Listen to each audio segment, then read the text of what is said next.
ఈ మధ్య హిందూ ధర్మం యొక్క గొప్పతనం కానీ, అసలు హిందూ ధర్మం అంటే ఏమిటో తెలియని వాళ్ళంతా కూడా హిందూ ధర్మాన్ని విమర్శిస్తున్నారు. హిందూ ధర్మంలో ఉండే ప్రతి ఒక్కళ్ళు, అంటే ఆ హిందూ ధర్మాన్ని ఎవరైతే పాటిస్తున్నారో వాళ్ళందరూ కూడా హింసని ప్రేరేపిస్తారు, అధర్మంగా ఉంటారు అనేటువంటి అబద్ధపు ప్రచారాలు చేస్తున్నారు. వాళ్ళందరికీ కూడా ఒకటే సమాధానం ఇస్తున్నాను.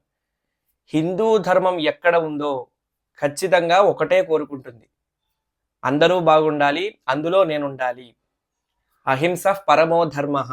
ఈ శ్లోకం అందరికీ తెలిసిందే. సత్యమేవ జయతే, ఎప్పుడూ కూడా సత్యాన్ని పలుకు, 10 మందికి మంచి చెయ్యి, ఎప్పుడూ కూడా ఒకరిని ఏడిపించకు అని చెప్పేటువంటి ధర్మం సనాతన ధర్మం, హిందూ ధర్మం. ఆ ధర్మాన్ని అంటే ఎవ్వరూ కూడా ఊరుకోరు, ఎవ్వరూ కూడా క్షమించరు.